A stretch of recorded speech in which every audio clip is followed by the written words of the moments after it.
Hello students, welcome to science Acharya. इन दिनों आज हम फिर से आ चुके हैं एक इंपॉर्टेंट क्वेश्चन के साथ में। मैं डिस्कस कर रहा हूँ नीट का पीवाईक्यू प्रीवियस ईयर क्वेश्चन। कौन सा क्वेश्चन है? तो ये नीट 2019 का क्वेश्चन है।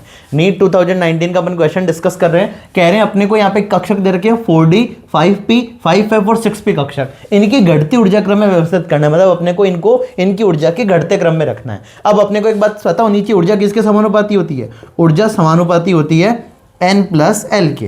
अब ये n और l क्या है? n है मुख्य क्वांटम संख्या, l है द्विगंशीय क्वांटम संख्या। प्रिंसिपल क्वांटम नंबर l है एजीमुथल क्वांटम नंबर। अब अपने को देखो फॉर एग्जांपल जैसे 4D है तो इसके लिए n की वैल्यू क्या हो गई? यहाँ पे n की वैल्यू है 4, ठीक है। l की वैल्यू क्या होती है? तो अपने को पता है S, P, D and F। ये जो सबशेल है अपने पास, चार उपकोष, S उपकोष, P उपकोष, D उपकोष और F उपकोष। इनके लिए l की वैल्यू होती है 0, 1, 2, 3। ये चीज अपने को पता होनी चाहिए, इससे अपना क्वेश्चन बहुत ही इजीली सॉल्व हो जाएगा। बात करते हैं चार कक्षक कौन से? एक है 4D, एक है 5P, ठीक है। जल्दी जल्दी देखते जाना। एक है 5F और एक है अपने पास 6P। यहाँ पे n की वैल्यू क्या है? यहाँ पे n की वैल्यू है 4, यहाँ पे n की वैल्यू 5, यहाँ पे n की वैल्यू 5, यहाँ पे n की वैल्यू 6। l की वैल्यू लिख लेते हैं। d के लिए l की वैल्यू 2 होती है, 2 लिख लेते हैं।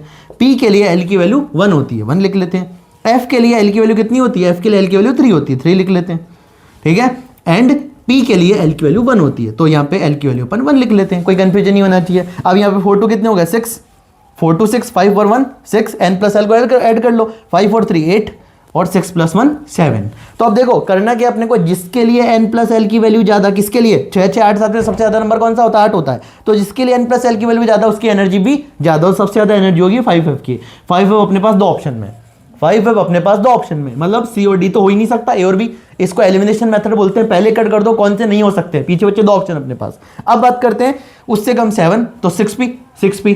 यहाँ पे भी देखो दोनों की 6P 6P, दो ऑप्शन सेम होते जा रहे हैं। यहाँ पे आगे चेक करते हैं। अब यहाँ पे आप लोग कहोगे सर n प्लस एल की वैल्यू यहाँ पे दोनों जगह 6 6 आ रही है। अब क्या है, अगर दो कक्षकों के लिए n प्लस एल की वैल्यू का मान समान हो तो ऊर्जा किसके समानुपाती होती है? n के। जिसके लिए n की वैल्यू ज्यादा उसके लिए ऊर्जा भी ज्यादा, और इन दोनों में n की वैल्यू किसकी ज्यादा है? 5P के n की वैल्यू ज्यादा है 5, और 4D के n की वैल्यू कम है 4। तो 5P की एनर्जी ज्यादा होगी किससे? 4D से। तो आंसर गया अपना B। समझ आई बात? एनर्जी समानुपाती होती है n प्लस एल के, पर अगर दो कक्षकों के लिए n प्लस एल का मान समान हो तो ऊर्जा किसके समानुपाती होती है? n की, n के। n का मान ज्यादा तो ऊर्जा भी ज्यादा, तो इसका आंसर चला गया B। ऐसे और इंपॉर्टेंट क्वेश्चन के लिए साइंस आचार्य को सब्सक्राइब करें, वीडियो को शेयर करें, कमेंट करें। बाकी बातें अपन अगली क्लास में करेंगे। ओके।